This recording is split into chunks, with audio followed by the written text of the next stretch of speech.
S ಮತ್ತೆ ಮುಖಕ್ಕೆ mask ಅನ್ನು ಹಾಕಬೇಕಾದಂತ ಒಂದು ಅನಿವಾರ್ಯ ಪರಿಸ್ಥಿತಿ ನಿರ್ಮಾಣ ಆಗ್ತಾ ಇದೆ ವೀಕ್ಷಕರೇ. ಸ್ಯಾನಿಟೈಸರ್ ಅನ್ನು ಕಡ್ಡಾಯಗೊಳಿಸಲಾಗ್ತಾ ಇದೆ.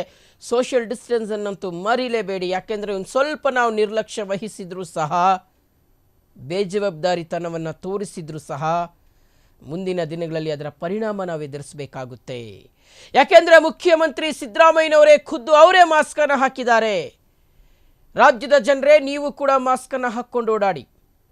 ಮಕ್ಕಳಿಗೆ ಸ್ಕೂಲ್ ಆರಂಭ ಆಗಿದೆ.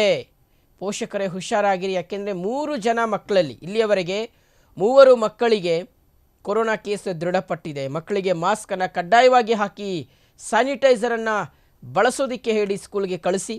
ಮಹಾಮಾರಿ ಕೊರೋನಾ ಬಗ್ಗೆ ರಾಜ್ಯದ ಜನರು ನಿರ್ಲಕ್ಷ್ಯ ಮಾಡೋದು ಬೇಡ. ಒಂದು ವೇಳೆ ಏನಾದರೂ ನಿರ್ಲಕ್ಷ್ಯ ಮಾಡಿದರೆ ಅದು 3 ಅಂಕಿ ನಂಬರ್ ದಾಟಬಹುದಾದಂತಹ ಒಂದು ಪರಿಸ್ಥಿತಿ ನಿರ್ಮಾಣ ಆಗುತ್ತೆ. ನಾವು ಈ ಹಿಂದೆಯೂ ಸಹ ಬೇಜವಾಬ್ದಾರಿತನವನ್ನು ತೋರಿಸಿಯೇ ನಂಬರ್ಸ್ ಜಾಸ್ತಿ ಆಯಿತು. ಪರಿಣಾಮ ಎಲ್ಲಿ ಹೋಗಿ ಮುಟ್ಟುತ್ತೆ ಅಂತ ನಿಮಗೆ ಗೊತ್ತಿದೆ. ಲಾಕ್ಡೌನ್ ಅನ್ನುವ ಪರಿಸ್ಥಿತಿಗೆ ಬಂದು ನಿಂತ್ಕೊಳ್ತೀವಿ. ಅಲ್ಲಿಯವರೆಗೆ ಹೋಗಬಾರ್ದು, ಹೋಗೋದಿಲ್ಲ ಅನ್ನುವ ನಂಬಿಕೆ ಇದೆ.